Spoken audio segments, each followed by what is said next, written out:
Chapter 1. The Law of Thinking. Why Thinking Matters More Than You Realize. Let me start by asking, have you ever noticed how the same circumstance can elicit completely different reactions in different people? One faces a setback and feels defeated. Another sees the same challenge and lights up with possibility. Here's the big question: what separates those two individuals? The easy answer is attitude. But dig deeper, and you'll discover an even more fundamental cause: how they choose to think in that moment. Remember this: your thoughts are the creative force of your life. Whatever you're thinking about habitually, you're inviting in, like a radio antenna, constantly broadcasting your inner blueprint to the world around you. If that blueprint is cluttered with worry or self-doubt, guess what life mirrors back to you?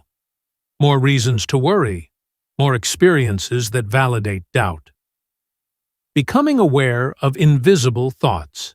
Now, you might be wondering, how do I even know what I'm thinking all day? My mind goes a million miles an hour. Here's the first step. You become a bit of a thought detective. Pay attention to your internal dialogue. Maybe keep a small journal or use the Notes app on your phone. Pause and write down the key ideas or feelings dominating your mind every couple of hours. Are you fretting over last week's mistake? Are you excited about an upcoming project? This little exercise shows patterns. You'll see if your mind is more frequently locked on negativity or possibility. You might be shocked by how many repetitive thoughts cross your mind. Some are real downers. Don't judge yourself for them. Just notice. The simple act of noticing is the beginning of reclaiming your mental power. We become what we think about. This phrase, "we become what we think about," is a cornerstone principle I've shared for decades. Every great teacher, from ancient philosophers to modern motivators, has echoed it. Why? Because it's as reliable as the sunrise. When you hold a mental image of success, you move into success. When you keep focusing on limitations, you keep calling them in. Maybe you're in a tough spot, financially, emotionally, or health-wise. You may say, "Hey, you want me to ignore what's right in front of me?" Not at all. I suggest you understand that you can introduce a new image into your mind, even in the face of dire circumstances. By consistently focusing on that better image, you'll begin to shift your actions, your emotional responses, and your perception of opportunities. Before long, the outer world will start lining up with that new vision. Building a thought practice. Let's get practical. If you wanted to strengthen your body, you'd adopt an exercise routine, maybe a 20-minute walk each day or a regular gym schedule. Your mind is no different. It needs a thought practice. Daily affirmations. Choose one or two statements that reflect your best life. Maybe it's, "I'm so happy and grateful now that money flows to me in increasing quantities," or "I'm a magnet for healthy, positive relationships."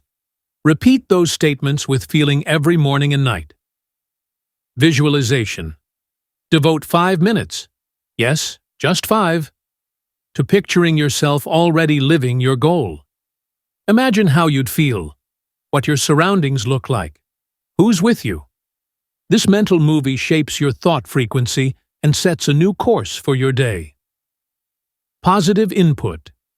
Feed your mind with uplifting books, audio programs, or mentors.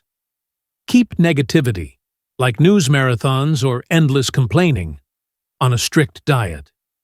If you load your mind with negativity, your thoughts will inevitably go there. The unbreakable link to results. Let's be crystal clear. The law of thinking always works. It's not whether it works, but how you direct it. If your results aren't what you want, it's a clarion call to examine the thoughts dominating your mind. Are you forever analyzing your lack of opportunity, lack of funds, lack of talents? Then, no surprise, you're experiencing more lack. Flip it around. What do you want instead? More financial freedom, more fulfilling relationships, a vibrant body? Start thinking about that. Study success stories in the realm you're interested in.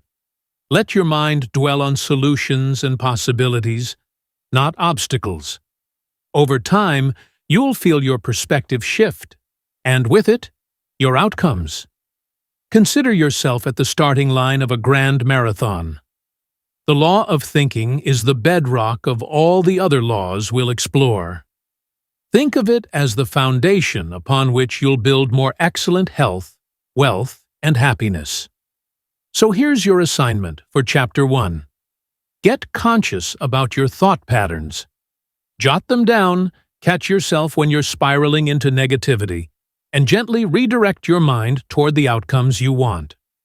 Don't expect perfection from day one, just consistent awareness and a willingness to pivot your mindset. Trust me, with practice, you'll soon notice little wonders. Maybe a friend calls with an opportunity, or a fresh idea sparks in your mind that solves an ongoing problem. Those coincidences aren't random. They're signs that the law of thinking responds to your newly directed thoughts. Stay tuned, because, in Chapter 2, we'll dive into the law of supply. If unlimited abundance gets your heart pumping, you won't want to miss it. Until then, remember, you hold the most excellent tool in existence, your mind. Guide it well, and life's doors begin to open. Chapter 2. The Law of Supply. We explored how your thoughts set the direction of your life, that by consciously guiding the mind, you shape what comes your way. Now we're moving deeper to uncover a second universal law that often blows people's minds once they fully grasp it. That law is the law of supply. A never-ending pie. Most folks are programmed to believe life's resources are limited. Like a pie you have to fight over to get your slice. But the truth is more exciting. The universe operates from infinite abundance. In other words, there's an endless supply of everything you could possibly want. Suppose you're in a crowded room with a couple of hundred people. If they only brought out one small pizza, a handful of folks might get a piece, and the rest would be disappointed. That's the scarcity mindset so many live by. But the law of supply teaches us the universe doesn't serve just one small pizza. It can bake thousands of pizzas on demand, and it can keep on baking without ever running out of flour and cheese. That's a metaphorical way of saying there is no limit to what you can receive unless you decide there is. Observing abundance in nature. If you ever doubt the existence of infinite supply, look at the natural world. Trees produce seeds in quantities so vast, most never even germinate. The ocean continuously evaporates, forms clouds, then pours back as fresh rain. There's a perfect cycle of continuous renewal. And no one sits there telling the seeds or the raindrops, "We're running low, better stop." Nature just flows and replenishes. You, as a person, are part of that nature, and the same abundance applies to every aspect of your life. Shifting out of scarcity. Now, here's the kicker. Even though the supply is unlimited, many folks still experience lack. Why? It's because they don't allow themselves to tap into that abundance. They might say, "I can't make more money. My industry is dying. It's too late to start a new skill or business. Opportunities never come my way." Those statements build invisible walls around them, preventing universal supply from flowing in. Remember, your mind and its beliefs serve as a filter. If you genuinely believe there isn't enough, you'll create that experience. But if you shift your inner dialogue to, "I'm in an abundant universe. There's always more where that came from," you open the floodgates. In short, the gate to your good is in your head. Steps to invite. More. Say you're in a situation where money's tight. The typical reaction is worry or resentment. Why don't I have more? Instead, practice looking at what you do have. Maybe you have a roof over your head, or you've paid off certain bills. As you cultivate gratitude for the good already present, you align with the law of supply. You effectively say, I'm noticing the abundant nature of life, and that noticing expands whatever's working well. Expectation exercises. Next, combine gratitude with positive expectation. You might even create a simple affirmation such as, I am so happy and grateful now that I consistently receive new opportunities and resources. Revisit that statement throughout the day. Imagine the feeling of relief and excitement you'd have if sudden money or assistance showed up. Because with the law of supply, that arrival is completely plausible. Generous giving one surprising piece. If you want to see your supply increase, be ready to give. Whether it's donating to a cause, helping someone in need, or simply offering time and attention to those around you, giving triggers the flow of receiving. Why? Because you're affirming to yourself and to the universe that you trust there's more than enough to go around, and so you keep the circulation of good alive. No need to take from others. We should also note, sometimes people worry that if they get more, others will get less. But that's the scarcity lie creeping in. The law of supply says your thriving does not rob someone else of their thriving. There isn't one pie. There are infinite pies. In fact, your success can inspire more success in those around you. When people witness someone else prospering with integrity, it often lights a spark in their mind that they, too, can rise higher. The big picture. The law of supply is about realizing you live in a friendly universe, abundant beyond measure. It's only our human programming that tells us we should fight over crumbs. Let's unlearn that. Let's decide to step into the big, gorgeous bakery of life, where fresh pies and loaves are made non-stop. Moving forward. Keep an eye on your self-talk about resources. Are you using words like not enough, scarce, or limited? If so, gently shift them. Affirm there's always more, and that you, by virtue of being a co-creator, can call it into your experience. In our next chapter, we'll delve into another crucial law, the law of attraction. You might think, isn't that just the secret? Indeed, it is. But we're going to deepen that understanding and see how it dovetails perfectly with these first two laws. Remember, if your mind is the gatekeeper, from Chapter 1, and the supply is truly endless, Chapter 2, then the next big piece is how you magnetize that supply in a practical day-to-day fashion. Stay tuned, because it's about to get really exciting. Chapter 3. The Law of Attraction. By now, you've seen how your thinking steers your life, and how the universe overflows with abundance. Today, let's dive into the law of attraction, arguably the most famous law since The Secret took the world by storm. Yet, there's so much more to it than most realize. So, let's shine a bright light on it and see how it aligns with those first two laws. Vibration, the secret behind attraction.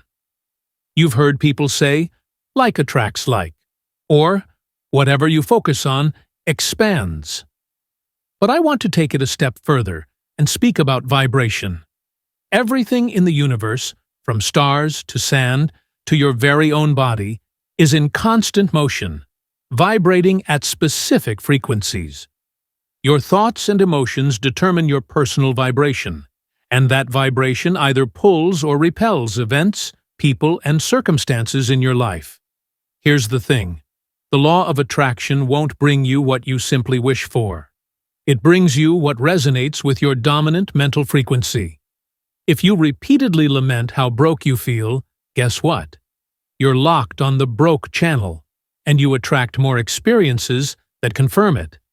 Tuning the mental frequency. Think of your brain as a broadcasting station and a receiving station rolled into one.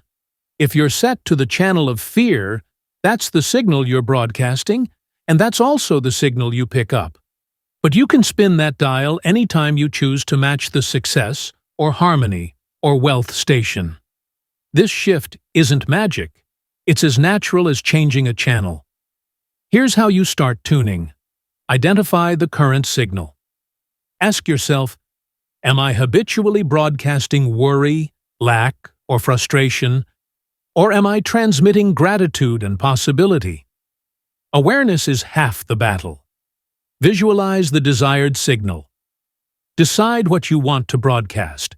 Maybe it's peace of mind, or a new job, or radiant health. Vividly, picture yourself already living it. Dwell in that image. Feel it. This is like adjusting the radio dial to the new channel. Infuse the emotion. Emotion is the fuel. If your new vision doesn't stir you emotionally, the signal stays weak. Let yourself get excited, grateful, or joyful about this idea. That energizes the broadcast, so to speak.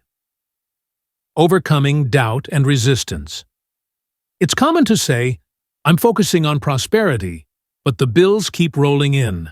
How can I not notice that? Sure, you can notice it, but don't fight it.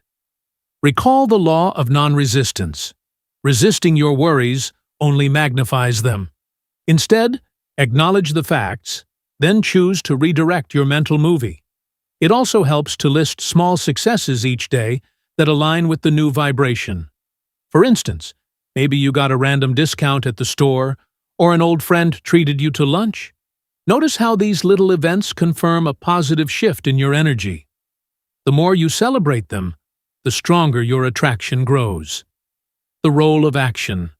People sometimes misunderstand the law of attraction, thinking, all I have to do is meditate on a dream car, and it'll show up in the driveway.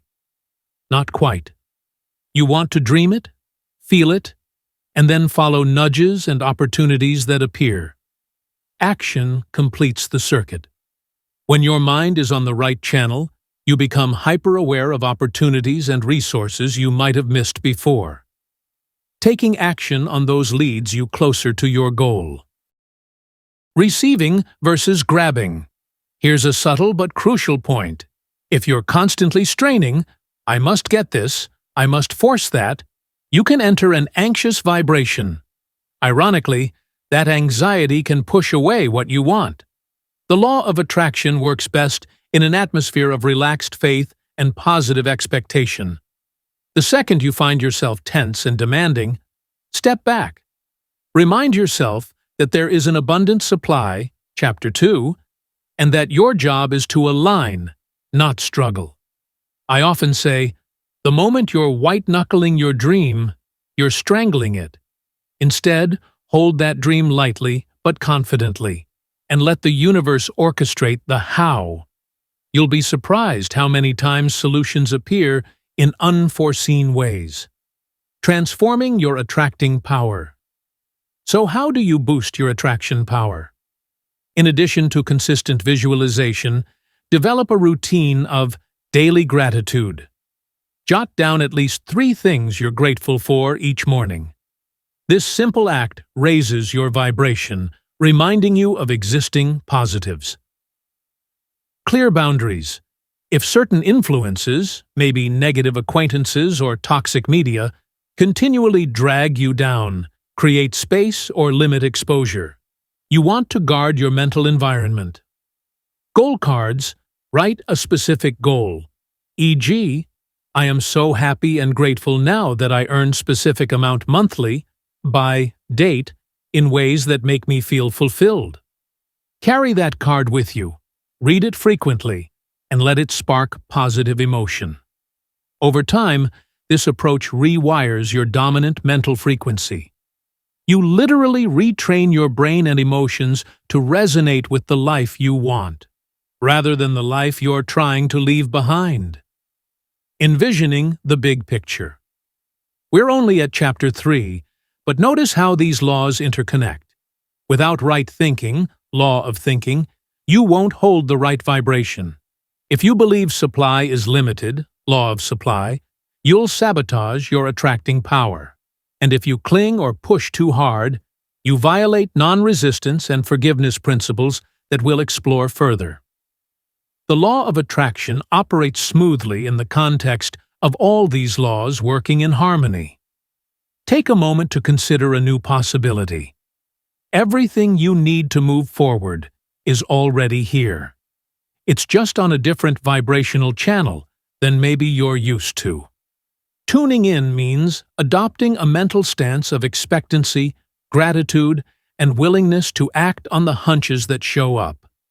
The more you practice it, the more natural it becomes, and the more you'll see a constant stream of coincidences and breakthroughs. That, my friend, is the law of attraction at work. Up next, in Chapter 4, we'll unpack the law of receiving, a perfect follow-up since attracting your good is one side of the coin, and accepting it is the other. After all, many people unconsciously block the very blessings they call in. Let's make sure you're fully open and ready to receive. Chapter 4. The Law of Receiving. We've explored how your thinking sets the stage and how an abundant universe responds to your mental signals. We also talked about attracting the good you desire. Now we come to a critical and often overlooked piece of the puzzle: the law of receiving. Truth is, many people want their lives to improve, yet they aren't fully open to letting the good in. So let's dive into this hidden key. Giving creates the space. Most of us grew up with some notion of give and take, but we sometimes miss the deeper principle behind it. The law of receiving teaches that your ability to receive directly correlates with your willingness to give. You see, energy must circulate. When you hoard time, money, or even affection, you essentially build a dam in the flow of good. On the flip side, when you give freely, your attention, service, kindness, you create a vacuum that the universe rushes in to fill. For instance, suppose you feel stuck in your career. A typical reaction might be, "I need a better job before I can help others," or "I'll start donating once I have more savings." But that approach can stall the very good you want. Instead, flip the script. Ask yourself, how can I contribute now? Who can I assist with my skills or resources? In giving, you symbolically say to the universe, "I trust there's plenty more coming. I'm open for more." And so, you allow the law of receiving to operate. Why receiving can feel uncomfortable. Interestingly, a lot of folks find it easier to give than to receive. Some of us grew up hearing lines like, "Don't be selfish," or "It's better to give than to receive." The unintended message is often that receiving is somehow greedy or shameful. Yet, that's a misunderstanding. Think of a handshake. One person extends a hand to give friendship, the other must extend a hand to receive it. If the second person stands stiff with arms behind their back, the offering goes nowhere. Likewise, gifts of money, love, or opportunity sometimes knock on our door. If we're too prideful, too guilty, or too self-conscious to accept, they slip away. The truth is that giving and receiving are two sides of one circle. If you obstruct one side, you block the whole flow. Spotting blocked receiving. Let's see if you're blocking receiving anywhere in your life. Do you deflect compliments? "Oh, this old shirt? It's nothing." Refuse help when you genuinely need it, out of pride or fear of looking weak? Underprice your services or hesitate to charge what you're worth, convinced no one will pay. All these behaviors signal a subtle resistance to receiving. They say, "I'm not worthy," or "I'll do it alone." Meanwhile, the universe might be sending mentors, clients, or resources your way. and you keep shutting the door. Recognizing these patterns is the first step to freeing yourself to receive. The harmony of give and receive. Imagine a heart pumping blood. The blood flows out to nourish the body, and then it flows back for oxygenation. There's a beautiful cycle. The same principle applies in your financial life, your social connections, your spiritual growth. Give from a place of genuine love, and in time, you're going to see that same energy returning to you in multiplied form. To align yourself more deeply, give joyfully. Let's say you tip a server generously. Do you do it grudgingly, or do you do it with a smile? That energy matters. If you begrudge giving, you're negating the act itself. Expect good. After you give, or act kindly, or help someone out, don't chase the outcome with anxiety. The receiving might come through a different channel entirely. Just hold a calm expectation that the good you've set in motion will return, likely in a form better than you imagined. Say yes to good. The moment a compliment or offer comes your way, see if you can respond with, "Thank you, I really appreciate that," instead of brushing it off. This small shift changes your entire receiving frequency. Mastering the inflow. Realize that the law of receiving is not about passively waiting for life to shower you with gifts. It's about active receptivity. That means being ready. Keep your mind attuned to opportunities. If you're seeking a new job, are you open to job postings in unexpected places? If you want new friendships, are you open to random conversations at social gatherings? Keeping the channel clear. Mental clutter, resentment, guilt, or shame acts like emotional plaque that blocks receiving. Using the law of forgiveness, which we'll discuss soon, can help unclog those pipes.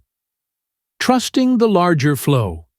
If you hand over some money or extend help, have faith that you haven't lost something. You've circulated it. You'll find it, or an equivalent good, returning.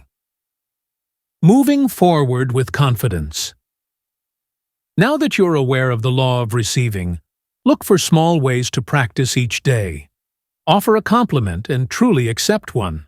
Provide a bit of help and let yourself be helped in return. Watch how money comes in as easily as it goes out, provided you direct it with wisdom and trust. Remember, it pairs seamlessly with your knowledge of the law of thinking, the law of supply, and the law of attraction. You imagine something better, trust in unlimited supply, raise your vibration to attract it, and then open your hands and heart to let it pour in. This synergy is where real transformations happen. We'll uncover the law of increase, deeply connected to the spirit of gratitude and praise. Once you lock into a mindset of constant appreciation, everything you receive can expand even further. For now, reflect on places in your life where you might be inadvertently shutting off the flow. Make a conscious decision to let the good in. Give wholeheartedly and graciously receive the abundance that's been hovering around you, just waiting for an invitation. Chapter 5. The Law of Increase. So far, we've talked about thinking, supply, attraction, and receiving. Each of these laws illuminates a different aspect of how you co-create your life. Today, we focus on the law of increase, a principle that shows us how to multiply our good by shifting from routine gratitude into active praise. What increase really means. When we say increase, many jump straight to the thought of more money. I want a bigger paycheck, or I want a nicer home. And yes, the law of increase can manifest in your bank account, but it also touches the intangible parts of life. Deeper friendships, heightened creativity, more robust health. Think of increase as a flourishing or amplification of all that is good and beautiful in your world. The power of praise. Here's the beating heart of this law. Praise. Most of us know gratitude is essential, counting blessings, acknowledging the positives. Praise, however, takes it a step further. Gratitude can be quiet and reflective, while praise is more active, almost celebratory. It's as though you're looking at something, or someone, and you're saying, "Yes, more of this, please." Praising others. Instead of fixating on their flaws, notice their strong points and openly commend them. You might be surprised. The more you praise, the more those positive traits bloom. Praising circumstances. Even if your situation feels imperfect, find any aspect that deserves compliments. Maybe it's the chance to learn, or the supportive coworker, or the warm roof over your head. Praising what you have sets in motion an energy that invites more of the good stuff in. Why it works. Amplifying the signal. The law of increase ties closely to the laws we've already covered. Here's how. Law of thinking. The way you think about your circumstances determines whether they stagnate or expand. By praising, you direct your mental focus on the best, magnifying that aspect in your thought world. Law of attraction. Remember that you attract what you consistently resonate with. When you're in a state of praise, you vibrate at a higher, more uplifting frequency. That frequency naturally draws in matching experiences and people. Law of receiving. Praise essentially opens you up to receiving more. Instead of complaining about what's missing, you're making room for the good that is present, and thereby clearing a path for the good that's on its way. Think of your mind as a phone. Praise connects you into the network that plays the music of abundance. And guess what? Suddenly, you start hearing all the right tunes. Replacing criticism with praise. Let's be honest, we live in a world where criticism is standard operating procedure, whether it's in the workplace, in politics, or on social media. But if you want the law of increase to work for you, you must choose to be a praiser rather than a critic. Stop fighting cold. As we've mentioned before, you can't rid yourself of cold by focusing on it. You create heat. In the same vein, don't aim to combat negativity. Generate positivity through sincere praise, and negativity recedes on its own. Use non-resistance. When someone or something irritates you, resisting or condemning it only amplifies the friction.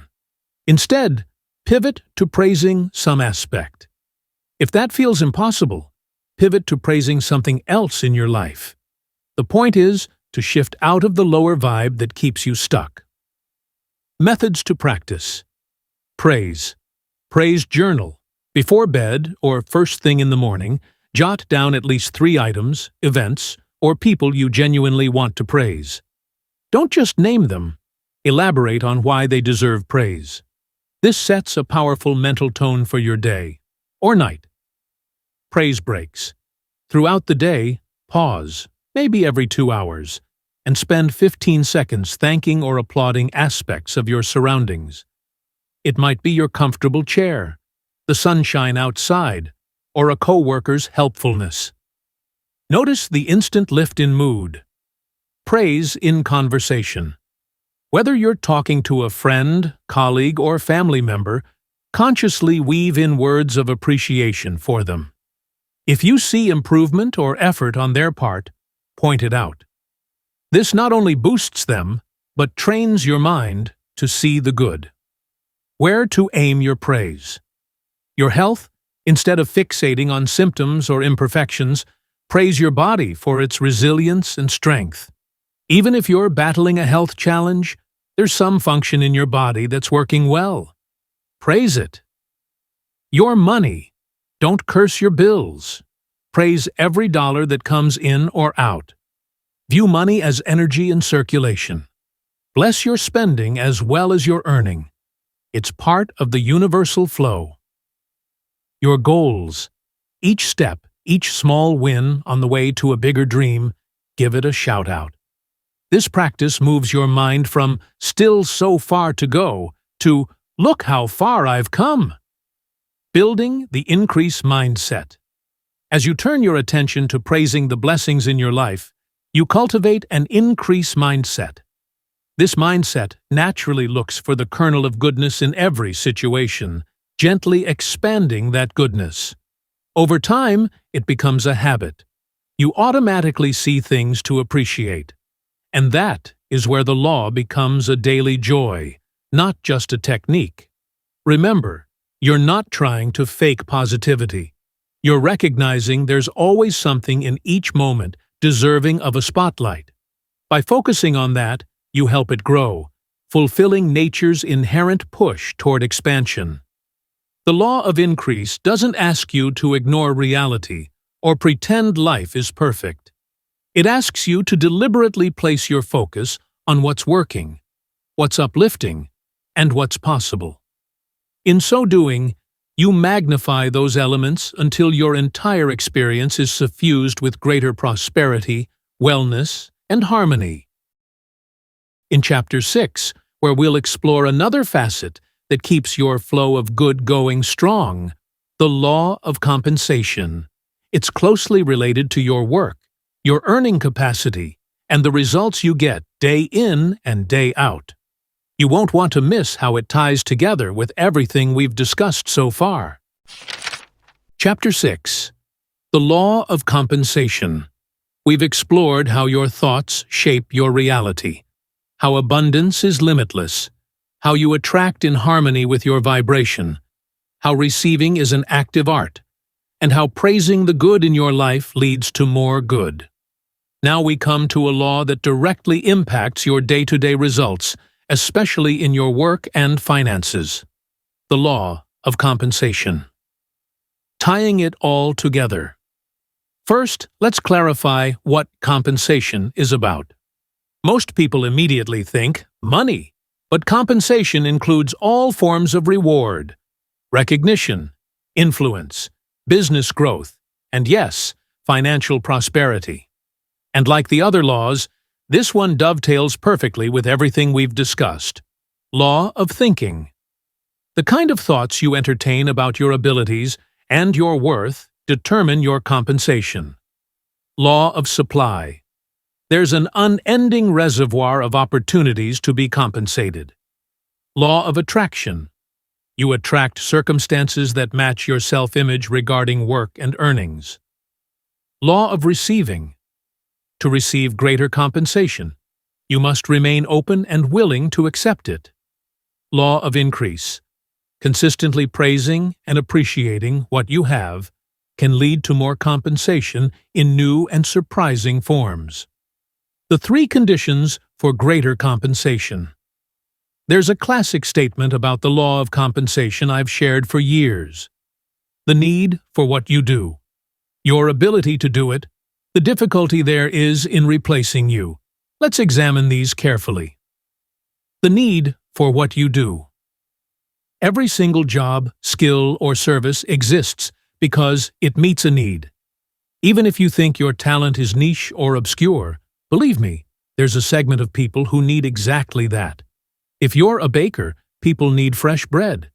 If you're a digital marketer, companies need brand visibility. If you're a teacher, the world needs better educated minds. You don't have to create the need. It's already there. Your job is to identify and acknowledge that need and then lean into it wholeheartedly. Your ability to do it. How well can you fill that need?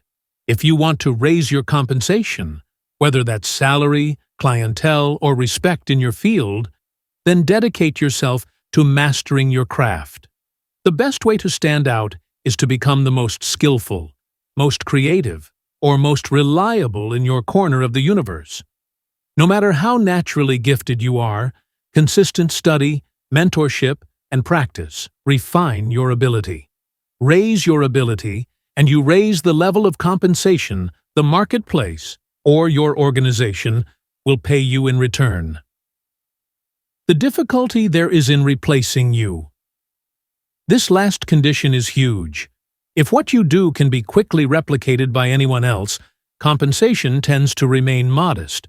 But when you develop a uniqueness, maybe it's an inventive style, a special method, or an incomparable personal touch, you become irreplaceable. Becoming difficult to replace isn't about being arrogant. It's about cultivating your personal edge.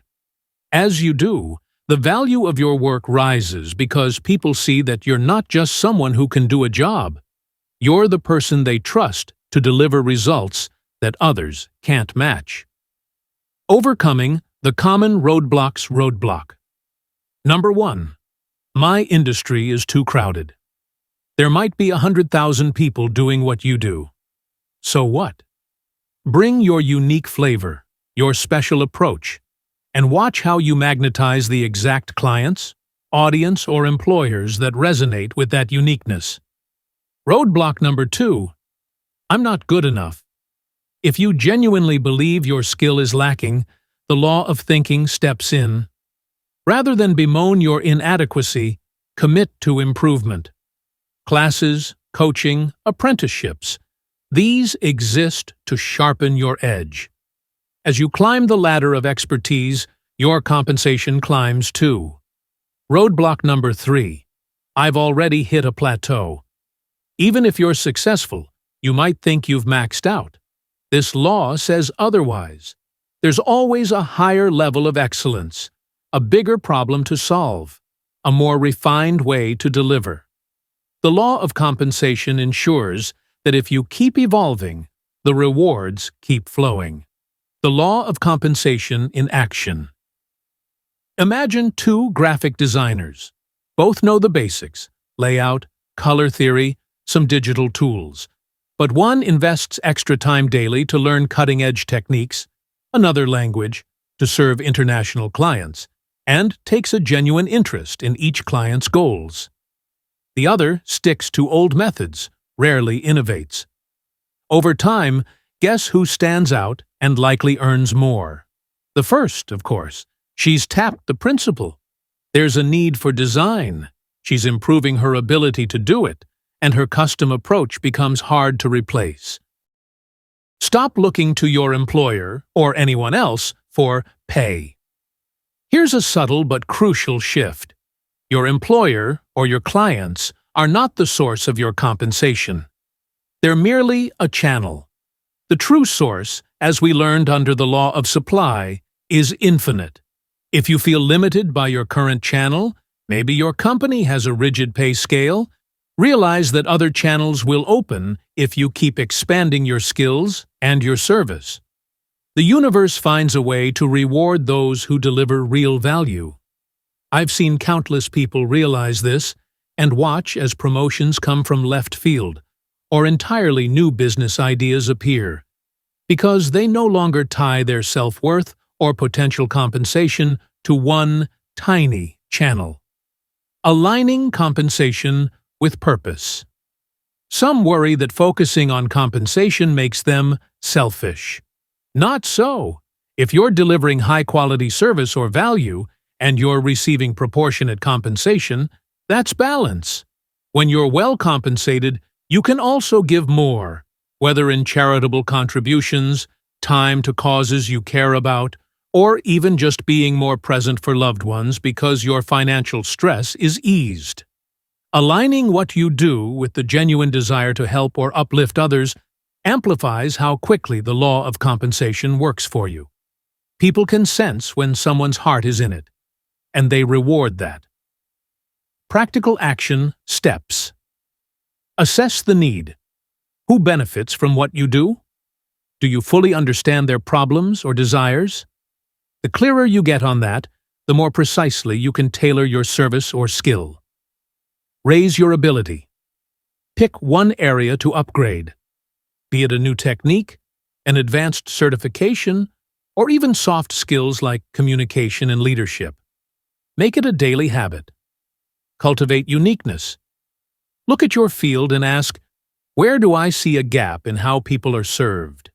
How can I bring a fresh approach? This is how you become difficult to replace. Track your worth. Keep a simple record of the value you provide. Testimonials, milestones, or personal achievements. When self-doubt creeps in, refer to this record as proof of your growth. Expect an increase. As you apply these steps, affirm to yourself that your compensation is rising. The expectancy helps you notice opportunities that align with that new compensation level. We live in a universe where energy moves from a higher potential to a lower potential, always seeking balance and expansion.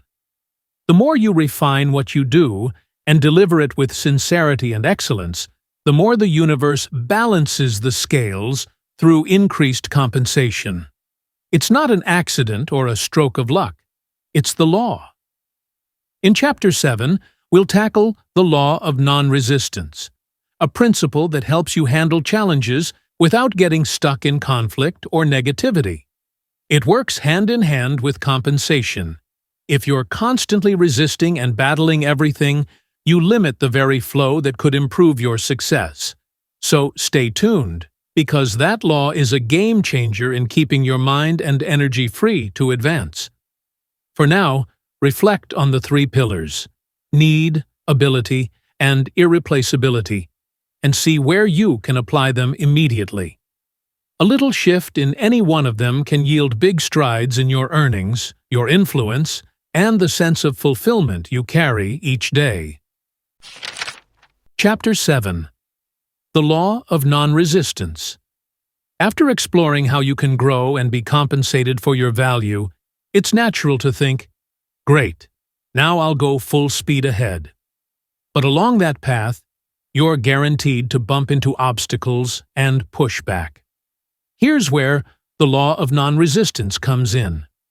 Mastering this law ensures you flow around difficulties rather than spending all your energy in a head-on fight.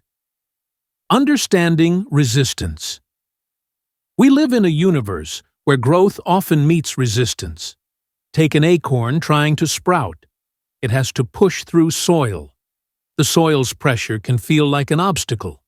However, the acorn doesn't rage against the dirt. It steadily, gently expands until it breaks through. That's the essence of non-resistance. Moving forward in harmony with natural forces, without drama or angst. Humans, by contrast, often respond to resistance with frustration or even aggression, trying to bulldoze a problem out of the way. Ironically, that stance can amplify the problem. If you keep pushing against a locked door, the door won't budge, but you'll get sore shoulders. Meanwhile, a non-resistant approach might spot an open window around the corner. So, think of non-resistance as mental and emotional flexibility, a willingness to adapt and find solutions without destructive force. Why fighting back can backfire. There's a well-known phrase, "Whatever you resist persists." It happens in relationships, jobs, and personal ambitions. If you make a huge fuss about avoiding something, say, a fear or a small annoyance, you inadvertently feed it mental energy.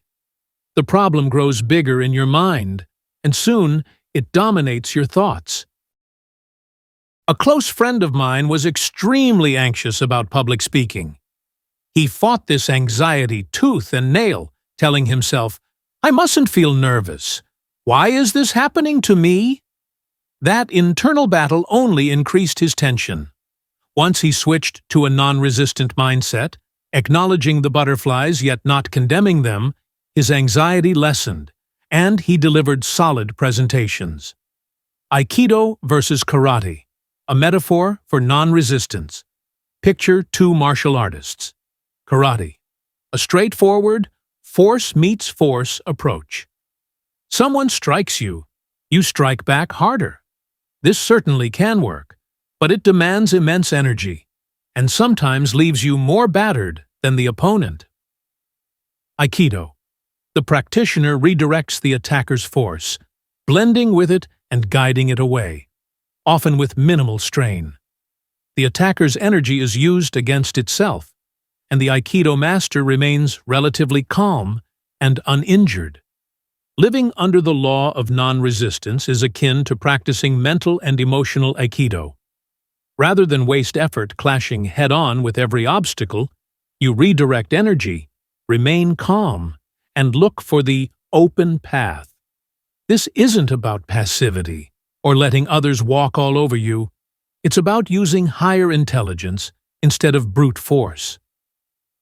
The hidden link to attraction and increase. You might wonder, what does non-resistance have to do with attracting what I want? Actually, everything. When you lock into anger or stubborn defiance, you stall your energy flow. You're stuck in a spiral of negativity, which muddies your vibration. Meanwhile, the law of attraction needs a clear, high-frequency signal to bring in good. Similarly, the law of increase, praise and gratitude, can't operate in a mind full of resentment. If you want to keep receiving and growing, you must learn to respond rather than react. The next time a challenge hits, maybe a client cancels a contract or a personal plan fails, resist the urge to react with outrage or self-pity. Instead, say, "Interesting. How can I adapt? What's the blessing or lesson here?" That mental pivot is non-resistance in action. Strategies to practice. Non-resistance, pause and breathe. In moments of friction, train yourself to pause. Literally, take a slow breath, or a few. The act of pausing breaks the automatic fight-flight-freeze cycle. It gives you a moment to choose a more constructive response. Reframe the situation. Ask yourself, if this obstacle is actually a stepping stone, how could it help me grow? By reframing each challenge as a puzzle or opportunity, you neutralize its intimidating power. Release emotional charge. Write down your frustrations on paper, then calmly read over them. This helps dissipate emotional overload. You can also try short meditations, visualizing the tension floating away like clouds.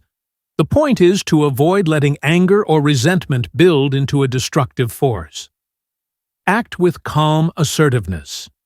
Non-resistance doesn't mean you never stand up for yourself, or that you accept wrongdoing passively. Rather, you address problems with a clear, calm approach. No shouting matches, no bitter grudges. You handle the issue, or remove yourself from it, sans mental chaos. Real-world example, releasing a grudge. I once spoke with a business owner who'd been at war with a former partner. Each believed the other had caused the partnership's downfall. He expended huge mental energy on legal battles, negative talk, and plotting revenge. The stress was literal, harming his health and draining the company's resources. After some coaching on non-resistance, he chose to shift. He decided he'd stop fighting the old partner and focus on building the new venture with clarity. He let go of the anger, settled amicably, and put his creativity into the future. Almost immediately, new customers started showing up, and his health improved. By ceasing the battle, he reclaimed his energy and allowed success to flow again. The law of non-resistance as a lifestyle.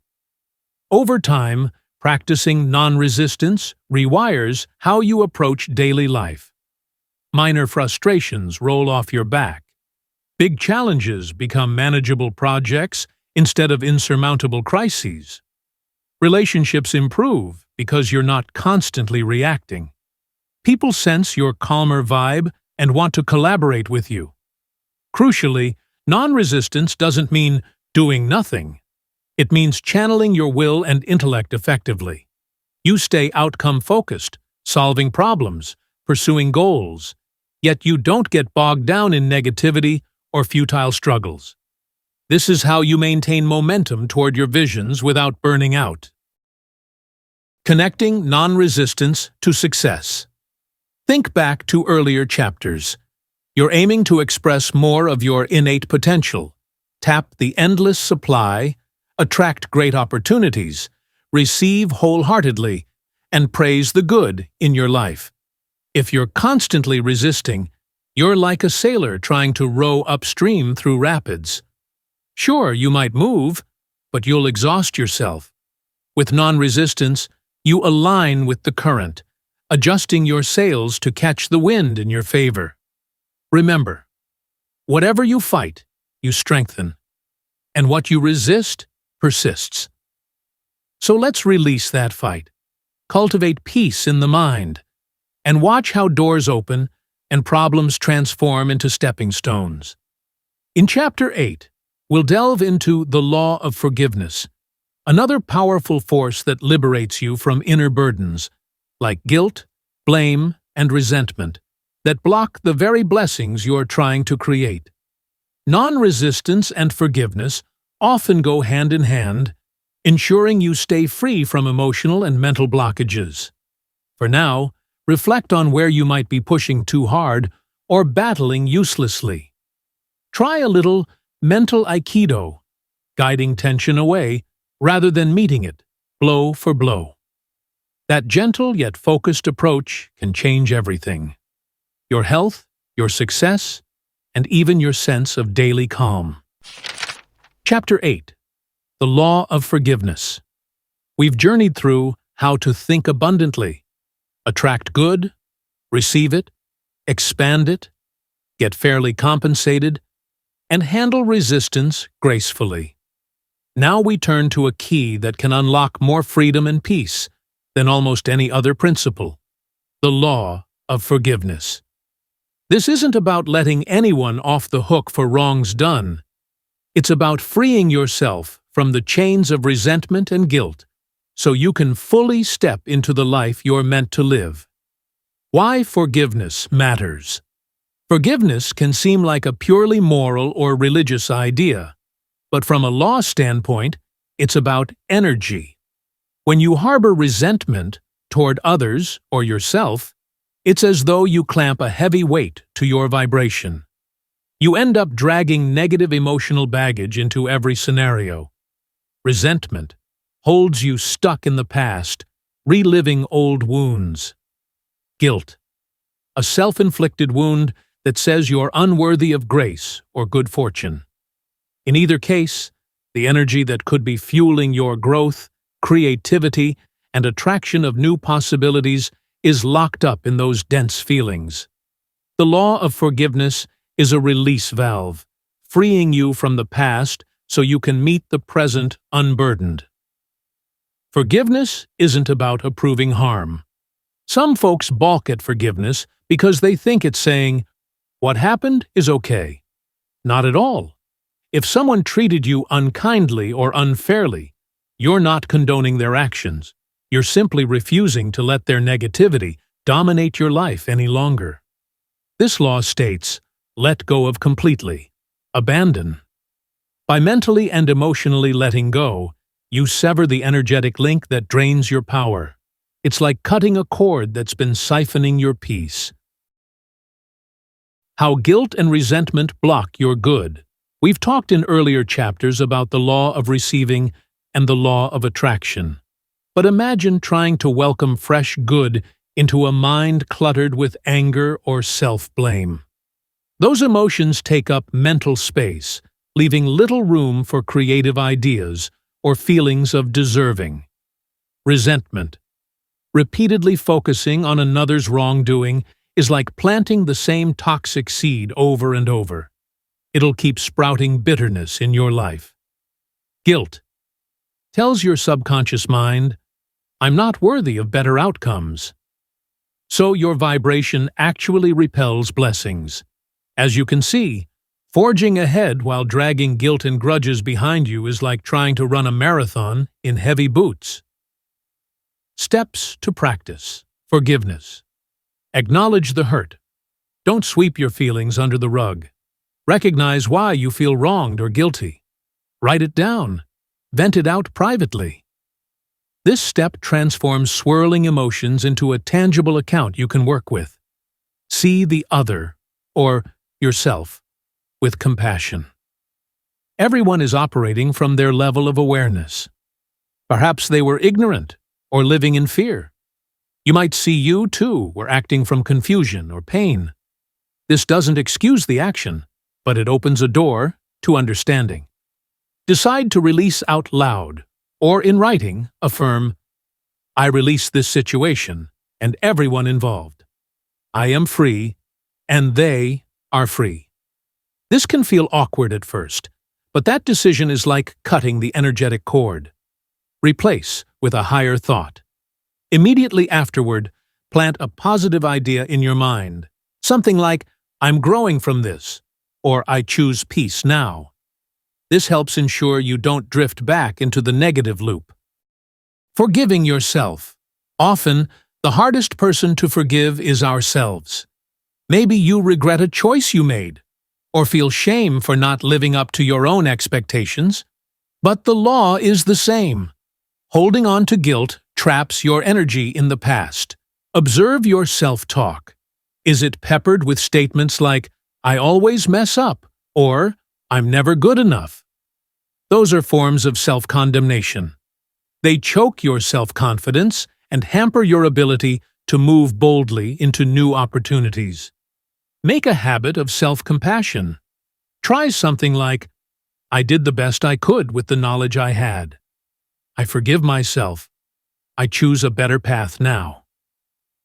Aligning forgiveness with other laws' law of supply. There's an infinite reservoir of good awaiting you. But if you're emotionally blocked by grudges or guilt, you can't tap into it fully.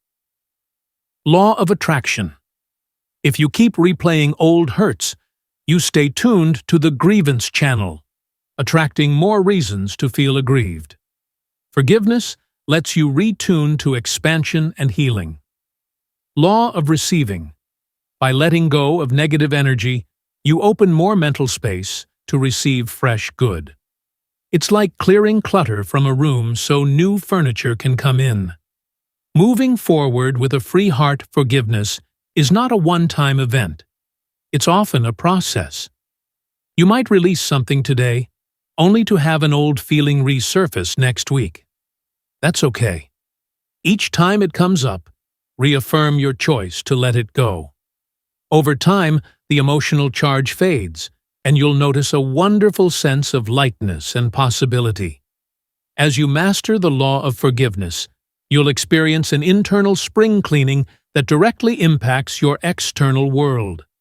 Relationships improve, opportunities flow in, and best of all, you live with a calmer spirit. In a sense, forgiveness is one of the purest gifts you can give yourself, and it's absolutely vital if you want to keep stepping into higher levels of success and fulfillment. In Chapter 9, we'll explore the law of sacrifice, which reveals why letting go of something of a lower nature is crucial to gaining something of a higher nature. It fits beautifully with forgiveness, because once you release old baggage, you make room for higher aspirations and better results. Don't miss it. For now, ask yourself, is there a person, situation, or even a regret within me that I'm ready to forgive? Start with something manageable. You'll feel the shift as soon as you decide.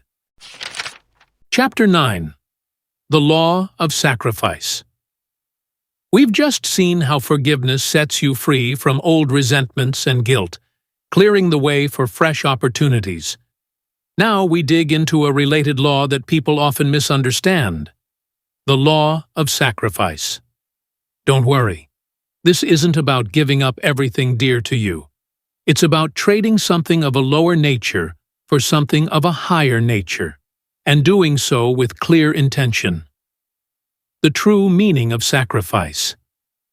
Most of us grew up equating sacrifice with loss, imagining we must forfeit our happiness or possessions to be worthy. But in the context of universal law, sacrifice means letting go of what's holding you back to gain something better. It could be an outdated habit, an unhelpful belief, or even a comfortable but limiting routine. Consider an athlete who wants to reach Olympic level. They sacrifice casual leisure time in favor of disciplined training. Or An entrepreneur might sacrifice Netflix binges to focus on building a new venture. In each case, the goal is elevating yourself to a higher plane of success or fulfillment. The vacuum law in disguise. You may recall the idea of the vacuum law of prosperity. Nature abhors a vacuum, so when you consciously create space, by discarding what no longer serves you, the universe rushes in to fill that void with something new. Sacrifice is essentially the same principle. By releasing the lesser, you open a channel for the greater. Let go of lower patterns. Could be habitual complaining, negative self-talk, or living on autopilot. Once you remove them, you make room for confidence, vision, and purposeful action. Let go of lower goals. Sometimes we cling to old ambitions that no longer spark joy, simply because they're familiar. But by sacrificing a stale dream, you clear the runway for a goal that truly resonates with your current growth stage. Faith and focus, keys to effective sacrifice. To execute the law of sacrifice, you need two things: faith that you're not losing out, but upgrading your life. This faith is best built on understanding that nature, by law, always replaces what is released. You're trading up clarity of focus on the new, higher-level outcome you want. For instance, if you sacrifice binge-watching TV, be clear on the more valuable activity you'll replace it with, like writing that novel, studying a new language, or building a side business. Without faith, you'll feel uneasy letting go. Without clarity, you risk sliding back to the old pattern. So, keep both in mind. Know you're making space for a greater good, and stay laser-focused on what that greater good looks like. The subtle cost of ambition. Recall that in earlier chapters, you learned to dream bigger, increase your ability, and become irreplaceable. Well, the law of sacrifice is often the hidden step. If you want to climb from earning tens of thousands to millions, or from local recognition to global renown, you may have to let go of comfort zones, like limited thinking or casual effort. Ask yourself, what's one lower-level habit or mindset standing between me and my next milestone? That's likely what you need to sacrifice. Beware of unconscious sacrifices. An important caution: we're always sacrificing something. If we cling to unproductive habits, we're actually sacrificing our future potential, sacrificing health or prosperity in return for short-term ease. The question isn't whether you'll sacrifice, it's what you'll sacrifice. Will it be your big dream or the time wasters? Will it be your higher nature or your lower nature? When put in those terms, choosing to release the lower nature becomes far more appealing. It's not about denying yourself, it's about investing in a richer, more expansive life. A structured approach to sacrifice. Try these practical steps. Identify the gap. Pinpoint a major goal. Ask, if I achieved it tomorrow, what habit or mindset would I need to drop today? That gap reveals your potential sacrifice. Visualize life after letting go. Close your eyes and see yourself thriving because you gave up that lesser habit or belief. Feel the relief, excitement, or pride. This primes your subconscious to accept the new pattern. Replace, don't just remove. Don't just stop a habit. Replace it with something constructive. If you cut an hour of social media scrolling, fill that hour with reading, skill building, or meaningful connection. Set a trial period. If sacrifice feels overwhelming, commit for a finite period, say 30 days, and observe results. Often, the positive changes become so evident you won't want to revert. How it ties to the other laws, law of thinking. Sacrifice means mentally letting go of lesser ideas for grander visions. Law of attraction. Once you raise your standards by releasing old baggage, you attract higher frequency circumstances. Law of increase. By sacrificing negative habits, you make room for praise and gratitude, which multiplies your good. Law of receiving. Sacrifice is about clearing space so you can receive bigger blessings. Law of forgiveness. Often, what you let go of includes old grudges against yourself or others. This synergy propels you to a higher plane of creativity and fulfillment. The joy in sacrifice. This might sound paradoxical, joy in sacrifice. But once you grasp the real purpose behind it, joy is precisely what emerges. You realize you're actively stepping into a better version of yourself. You're not losing anything important. You're discarding the clutter or dead weight that holds back your true magnificence. Remember, the law isn't punish yourself. It's trade up. Every great achievement you admire in others, whether it's business success, artistic brilliance, or personal freedom, had behind it a law of sacrifice in action. They let go of mediocrity to embody excellence. Chapter 10 takes us further along, discussing the law of obedience, which might raise eyebrows. Nobody likes the word obedience, right? But as you'll see, when you align with these universal laws, you gain true freedom, not constraint. So stay tuned and let's keep growing. For now, identify one or two lower things you're ready to relinquish. It might be an unhelpful pattern or fear-based routine. Make the decision to sacrifice it, even if in small steps. You'll be amazed how swiftly new space appears for the higher good to manifest. Chapter 10. The Law of Obedience. Now that you've learned about letting go of lower habits to gain higher blessings, you may be thinking, wait, so I need to follow certain rules? Well, yes and no. This isn't about subjugating yourself to arbitrary demands. It's about aligning with the principles that run the entire universe. That alignment is what we call the law of obedience. Obedience to what? When you hear obedience, your mind may flash to childhood, following rigid instructions or facing consequences. But in the universal sense, obedience means living in harmony with the cosmic laws, the ones that govern energy, growth, attraction, and success.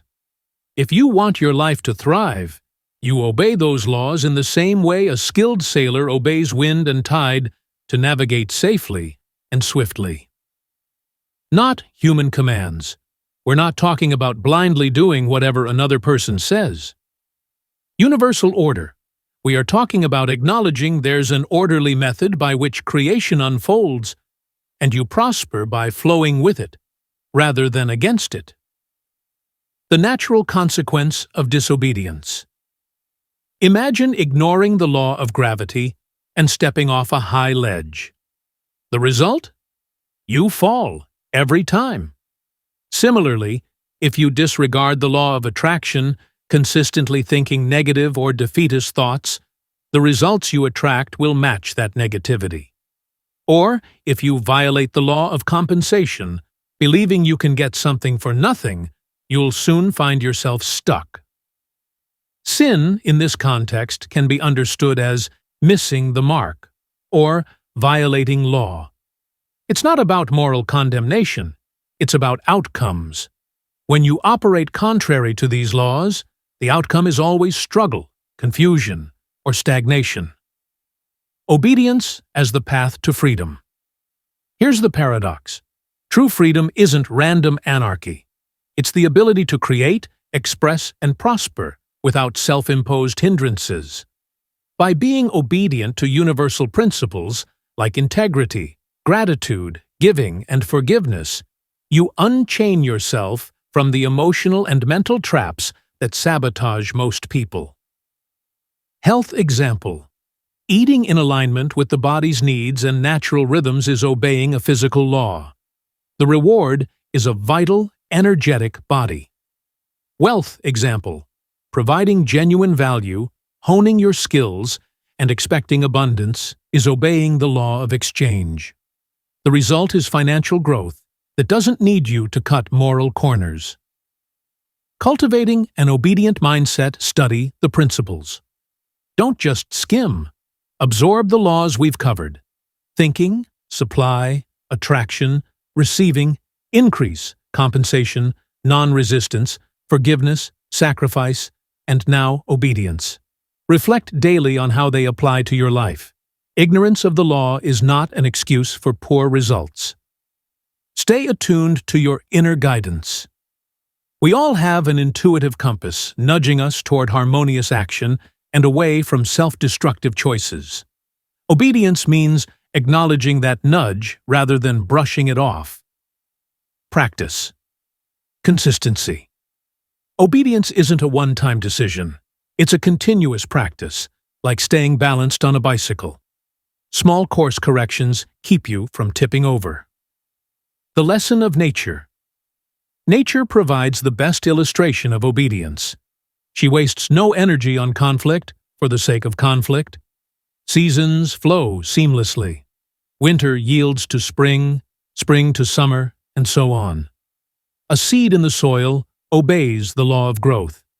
With proper sunlight and water, it expands without hesitation or second-guessing. Animals operate on instinct, harmonizing with ecosystems. We humans, however, have choice.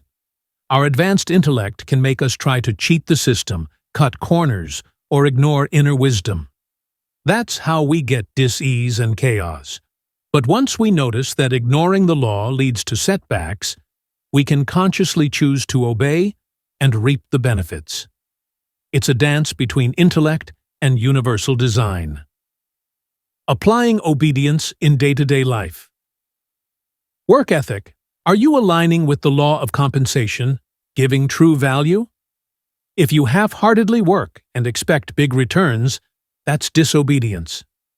Relationships. Are you respecting boundaries? Practicing kindness and understanding? Law of non-resistance? If you constantly clash or hold grudges, that's disobedience and friction results. Personal growth. Are you embracing or resisting lessons that come your way? Each challenge can teach you something. Obey the principle of growth, and you rise above. Reframing discipline. To live in obedience to laws, you cultivate discipline. But think of discipline not as punishment or drudgery, rather as a steady commitment to do what supports your highest good. It's consciously chosen, ardently desired, and patiently persisted in, as we said about sacrifice. You become the master of your craft, your mind, and your environment. The discipline of that path frees you from chaos and haphazard living. Are you trying to get without giving? Check your actions. If you're trying to hustle quick gains without offering real service or growth, that's disobedience to the law of compensation and supply. Or if you're blasting negative, anxious thoughts all day, hoping for a miracle result, that's disobedience to the law of thinking and attraction. By identifying these subtle missteps and choosing to realign, you eliminate struggle. Harnessing lawful power. We often marvel at inventors, artists, or entrepreneurs who reach astounding heights. They might say they bent reality or beat the odds. In truth, they likely learned and complied with universal laws more effectively. This compliance gave them access to a power that seems magical from the outside, but is completely natural when you grasp the laws. Remember, the law works every time, for everyone, in every place. The only variable is your level of understanding and application. For now, think of one law you feel you often disobey. Maybe it's the law of forgiveness or the law of receiving. What one step can you take today to be more aligned with it? This simple reflection can set in motion a wave of positive change, because once you start living these laws instead of ignoring them, you'll be amazed at how quickly your life reorganizes around better outcomes. Chapter 11. The Law of Success. We've journeyed through the universal principles that shape your mindset, your opportunities, and your growth. The way you think, attract, receive, and give. How you forgive, release resistance, sacrifice, and remain obedient to law. Now, here we stand at the grand finale, which is often spoken of in hushed tones but misunderstood, the law of success. It's not just about career achievements or financial abundance. It's about flourishing in every facet of your life in harmony with the laws we've explored. What is success? Really? Many people define success in terms of money, fame, or accolades. But from a universal law standpoint, success is the progressive realization of a worthy ideal. In other words, you identify a goal or vision that deeply resonates with your spirit. You steadily, joyfully, and creatively move toward it. You experience growth and fulfillment along the way. Success, by this definition, is not a static destination, but a dynamic, ongoing process of expansion. It's about discovering more of who you really are and expressing that in the world.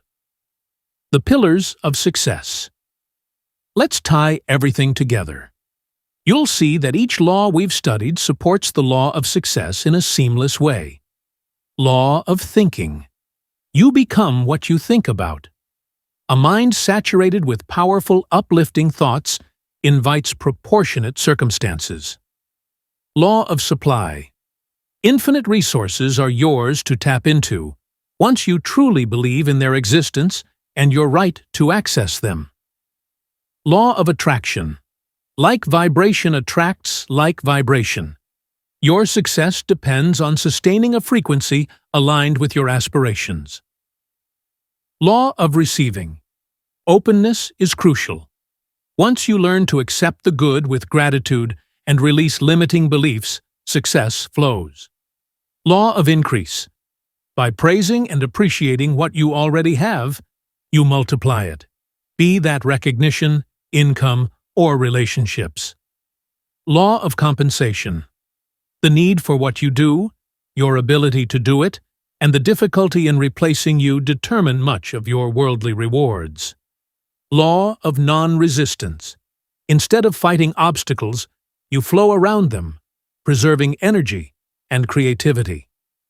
Law of forgiveness. Dropping resentment and guilt frees up mental and emotional real estate for higher, success-oriented endeavors. Law of sacrifice.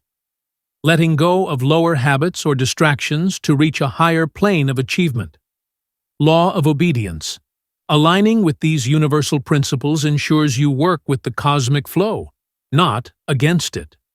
Put simply, the law of success depends on your consistent application of all these laws in daily life. Embracing the Creator within each of us is a co-creator.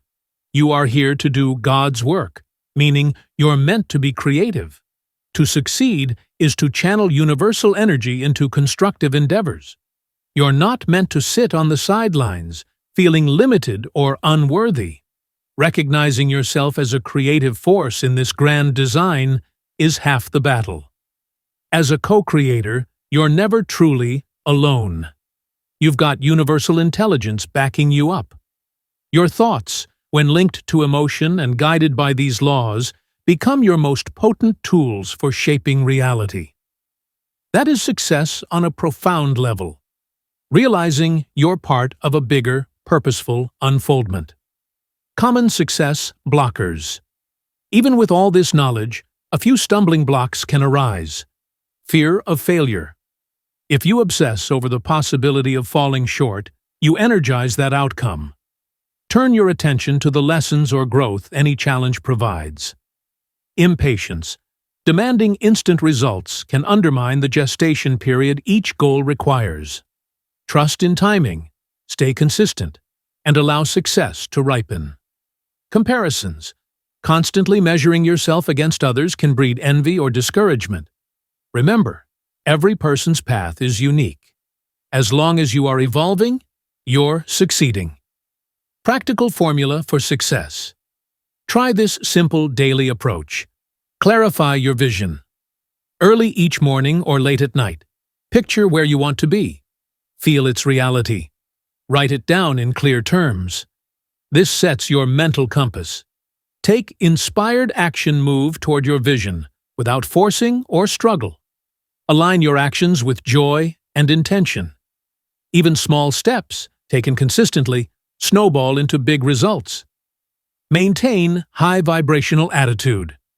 Keep gratitude, praise, and open-mindedness at the forefront. When you sense resistance, apply non-resistance. If resentment flares, apply forgiveness. If fear arises, recall the law of thinking and shift to more constructive thoughts. Monitor your alignment. Check in daily. Am I living these laws or going back to old habits? If you slip, realign. It's a continuous growth process, not a one-time fix. Celebrate progress. Each breakthrough, no matter how small, deserves acknowledgement. That's how you reinforce a success mindset, which in turn fuels more success. The bigger picture. Success as service. When you succeed, you're also in a position to serve more. This might mean sharing resources, mentoring others, or simply radiating positivity that influences your circle.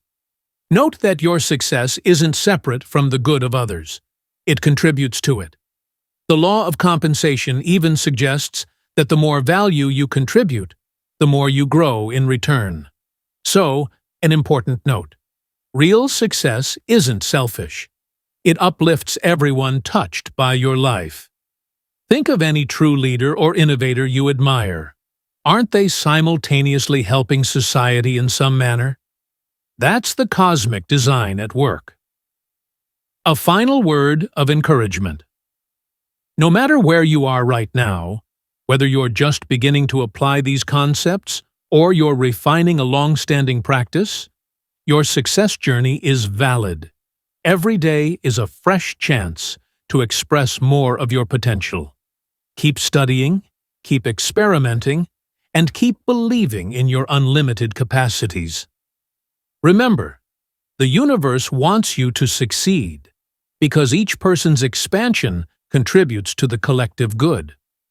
When you're thriving, you're in harmony with life's forward momentum. By uniting all these laws, thinking, supply, attraction, receiving, increase, compensation, non-resistance, forgiveness, sacrifice, and obedience, the law of success becomes not just an idea, but a natural outcome of who you are being. A final exercise.